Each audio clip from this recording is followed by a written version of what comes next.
नमस्कार, स्वागत है आप सभी को आपके अपने चैनल प्रजापति हेल्थ केयर में। दोस्तों, आज मैं BTSC Bihar technical service commission के तहत ड्रेसर बहाली 2025 की पूरी जानकारी दूंगा कि आपका मेरिट लिस्ट में नाम कैसे आएंगे, आपका रिजल्ट कब जारी होगा और आपका ज्वाइनिंग लेटर की क्या क्या प्रोसेस है और डॉक्यूमेंट्स वेरिफिकेशन के दौरान यानी कि डॉक्यूमेंट्स जांच के दौरान कौन कौन से कागजात की ज़रूरत पड़ेगी, कौन कौन से सर्टिफिकेट की ज़रूरत पड़ेगी। आइए हम जानते हैं इस बोर्ड पर पूरी डिटेल से। तो वीडियो में बने रहें, वीडियो को स्किप मत करें, जिससे कि आप आधा अधूरे की जानकारी आपको मिलेगी। इसलिए वीडियो को पूरा देखते हैं तो पूरी जानकारी मिलेगी ड्रेसर के बारे में। ठीक है, तो दोस्तों आपको पता है कि बिहार में काफ़ी लंबे समय के बाद ड्रेसर की बहालियाँ निकली। लोगों को उम्मीद थी कि अच्छी खासी बहालियाँ निकालेगी, लेकिन ऐसा नहीं हुआ। बिहार में मात्र 3,326 पदों पर बहालियाँ निकाली। काफ़ी लोगों में चिंता भी हुआ कि इतना कम सीटों पर बहाली बिहार सरकार निकाली है। खैर, इतने ही में लगभग 47,000 के आसपास कैंडिडेट ने फॉर्म अप्लाई किया ड्रेसर के लिए।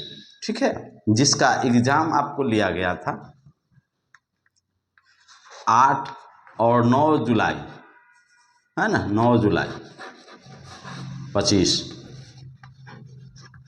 9 जुलाई 25 को सीबीटी के तहत एग्ज़ाम लिया गया था, परीक्षा लिया गया था, जिसमें आपको पता है आपने दिया है एग्ज़ाम।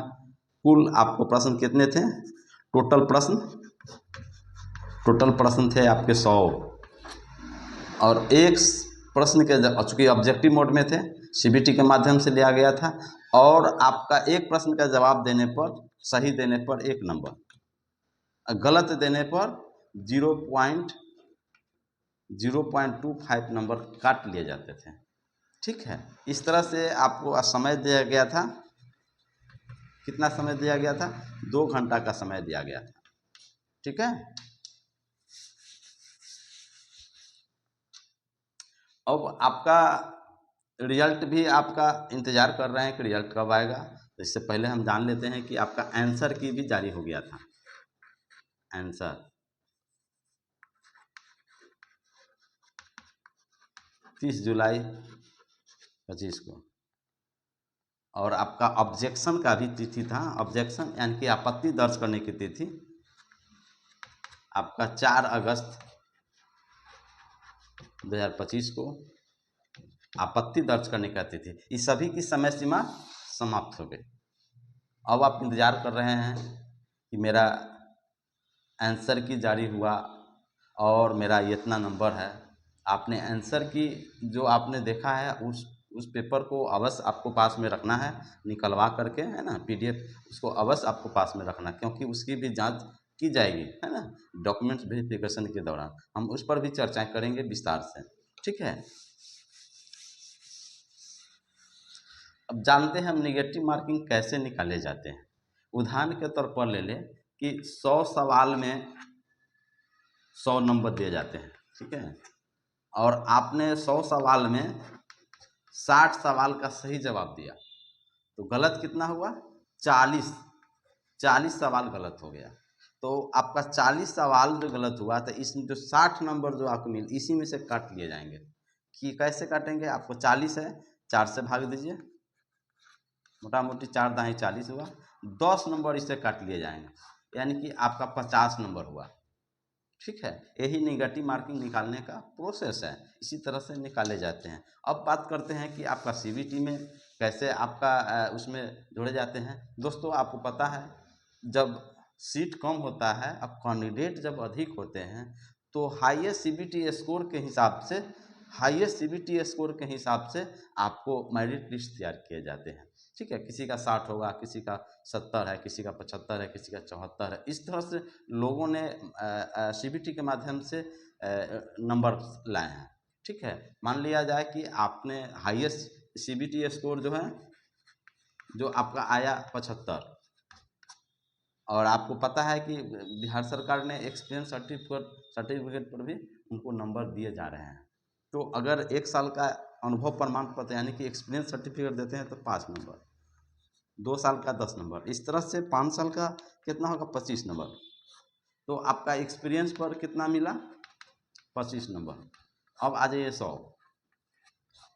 अब इसी के अनुकूल आपका मेरिट लिस्ट तैयार होगा। मान के आपका 70 होगा, किसी का 71 होगा, किसी का 72 होगा, किसी का एक्सपीरियंस नहीं होगा, है ना, किसी का कुछ किसी कुछ, हर लोगों का अपना अपना अलग अलग ये है।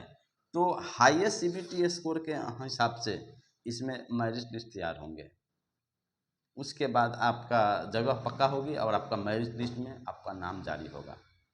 ठीक है, अब हम जान लेते हैं कि आपका रिजल्ट कब आएगा और ज्वाइनिंग लेटर कैसे दी जाएगी। दोस्तों, डॉक्यूमेंट वेरिफिकेशन के बारे में भी बताऊंगा कि कौन कौन से कागजात आपके जांच किए जाएंगे।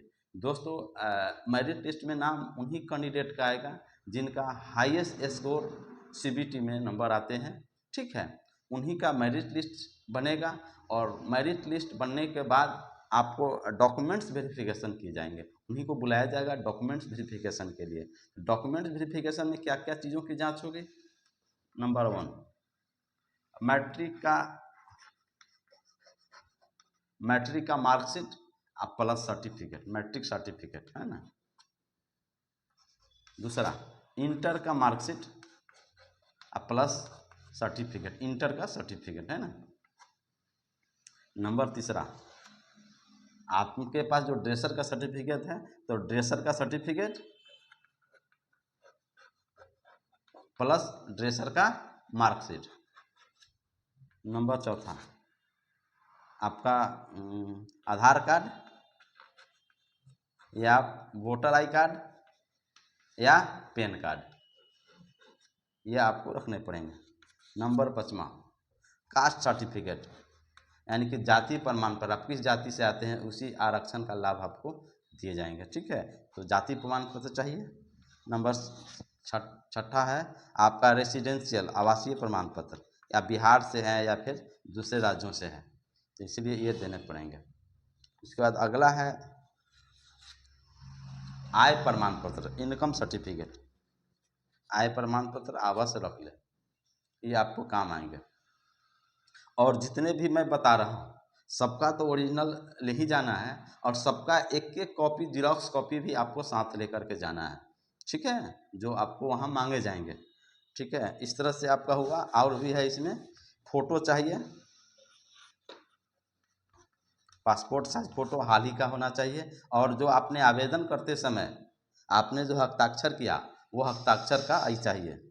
ठीक है, इस तरह से आपका जो आपने आवेदन किया है तो आवेदन के दौरान आपने जो आपको ये निकला, कद क्या होता है, प्रिंटेड जो वो पेपर निकला, एप्लीकेशन फॉर्म जो आपने निकला वो आपको रखने पड़ेंगे, एडमिट कार्ड आपको ले जाने पड़ेंगे। इस तरह से आपको पूरी जांच वेरिफिकेशन की जाएगी। उसके बाद आपको सही पाया गया तो आपको ज्वाइनिंग लेटर दी जाएगी, अगर गलत पाए जाते हैं तो रद्द कर दिए जाएंगे। ये था दोस्तों, धन्यवाद।